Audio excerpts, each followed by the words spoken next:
Hello everyone, my name's Steph, I'm Botanist Cool, and today we are painting a juvenile Kraken from the WizKids 5e mini line.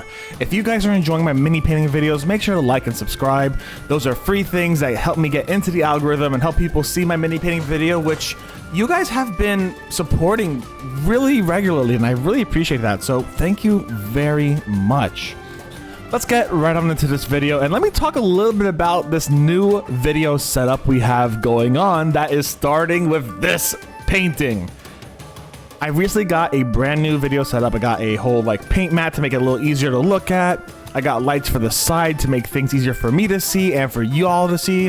And I also started using my iPhone as a camera. So we are having better quality video. However, I was using it through Discord, so now I actually have a program that'll take the video directly from my iPhone and put it directly into my PC via wire. It's going to be more consistent quality in the future, so I hope you guys are looking out for that and really excited for that better quality.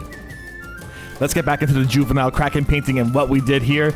So, here are the colors I used. Obviously, matte black and matte white. I used Frost Blue, I used Underdark Indigo, I used Ghostly Blue, I used Rust Monster, Cambrian Crimson, which I've been using a lot of recently, Skeleton Bone, and Cobalt Red. And this was all from the Army Painter D&D collab, or just Army Painter on its own.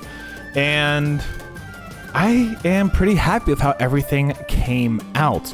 My biggest challenge with this mini was actually doing some color mixing, specifically for the skin of the Kraken, because I was intending to use more colors to make certain things pop more. Like, as an example, to make the skin of the Kraken match a colossal squid, which is the inspiration I took for this, I actually started mixing the Cambrian Red, the Rust Monster, and Fire Newt Orange, which is kind of like a yellow. I want to see if I can make it a little brighter, make it shine a little bit more, make it pop.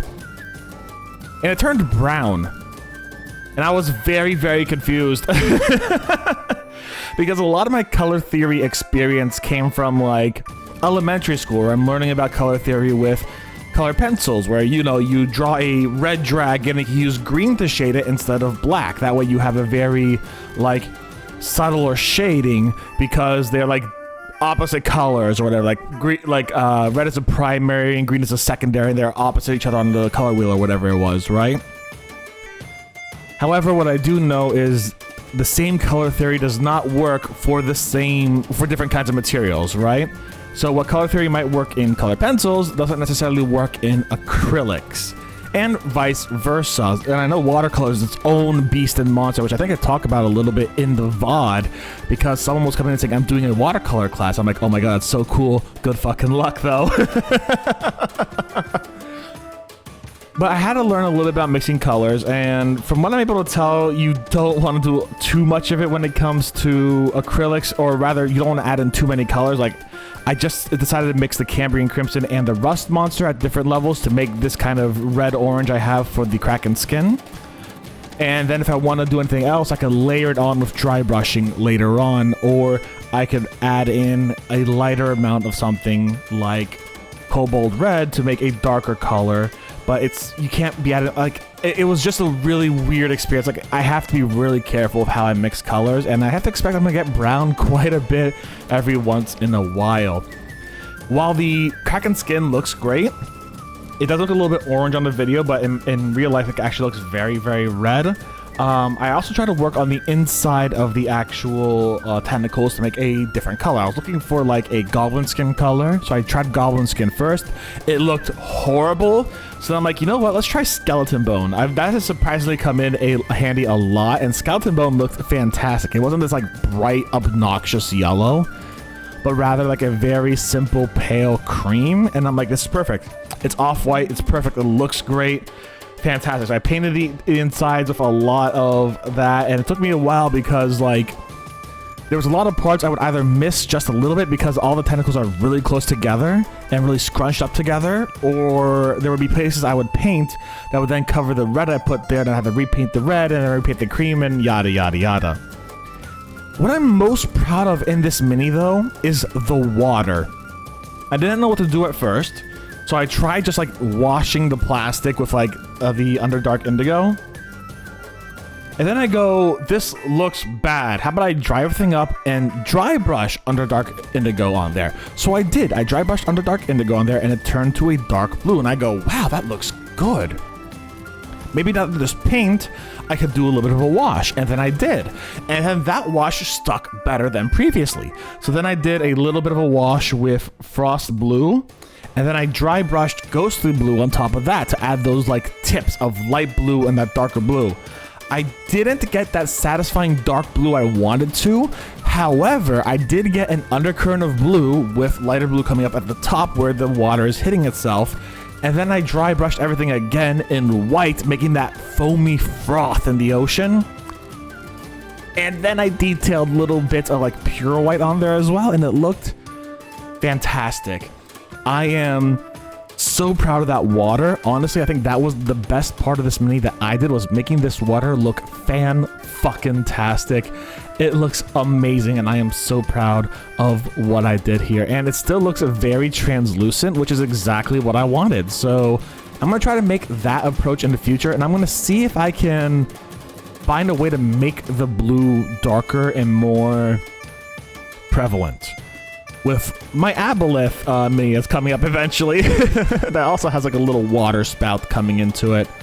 And I am excited to try that out and see how well I can apply what I've learned here to that. So I'm excited. I cannot wait to see how that goes. And I'm very proud of that water. For the last minute or so here, let's talk about the actual stats of the Juvenile Kraken. It does have an armor class of 16, over 200 hit points, its strength is 24, dex 11, constitution 20, intelligence of 19, wisdom of 15, and charisma of 17. It has a lot of damage resistances to anything that's non-magical, so like a normal club, sword, arrow, not going to work really well on it. It is immune to being frightened or paralyzed, and it's immune to lightning, has true sight, and speaks multiple languages, or rather understands multiple languages, but speaks telepathically up to 60 feet. This guy has legendary actions, including his tentacle attack, the fling attack, and of course, his ink cloud, which costs all 3 of the legendary actions.